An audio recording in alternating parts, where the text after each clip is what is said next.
The surface is something, especially as you get into higher levels, something that you really pay attention to because it does impact the game and the ball roll and just honestly your whole game plan.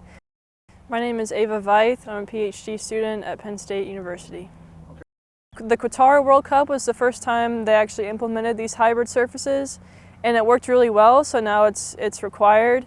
And yeah, it really helps in those high wear areas, so like the goal mouse, the center circle, any high traffic areas, just to help provide that coverage.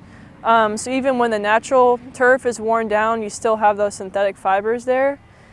The hybrid surfaces, what they do is they lay the sod and they'll come in with a stitching machine, and over the course of a few days, it's like a giant sewing machine, just stitches the fibers right into the root zone.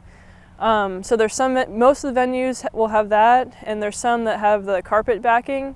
So the sod has already been grown into the fibers. And the reason they're doing that is to help with traffic tolerance. So the World Cup, it's a huge tournament. A lot of games are played in a short amount of time. And the synthetic surface or the fibers within the natural surface just helps to provide traffic tolerance and more coverage once you get in, especially in those high wear areas. And more stability as well, because the roots will actually wrap around the fibers to help anchor it into the surface. So for this project, we're going to be looking at 4 different types of surfaces. 1 completely natural surface, and then 2 hybrid surfaces, which is where the synthetic fibers are actually stitched into the root zone. And for the World Cup this summer, that's required for all the fields. And then we'll have a completely synthetic surface. And then actually of the 2 hybrid surfaces, we'll have, as I mentioned, the stitched, and then we'll also have a carpet backing. So it's kind of the synthetic, like carpet is already there, and then we seed in the turf grass in the root zone and grow it in that way. Our goal as researchers, groundskeepers, we don't want the athletes to think about the surface at all. We want them to go out, play their game, and it's when something happens, maybe it bounces different or they slip or fall, whatever, because of variability within the field, that's when issues happen. So we really try to minimize that by creating just an even playing surface and reducing the risk of injury or performance mishaps or anything like that.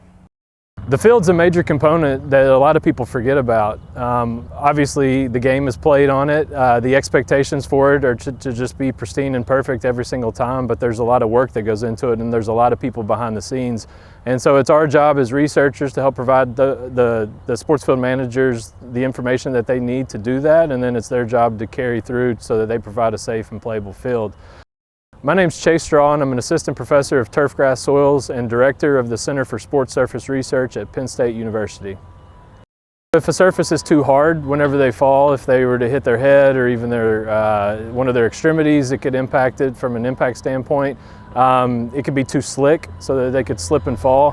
What we want the athlete to do is to be able to plant their foot and have that stable surface so that they can make whatever athletic maneuver that they're trying to do rather than slip and fall. And so turfgrass species can have that impact. Some of the soil properties can have an impact on that. And so we try to manage that and conduct research to provide information to help people better manage the fields.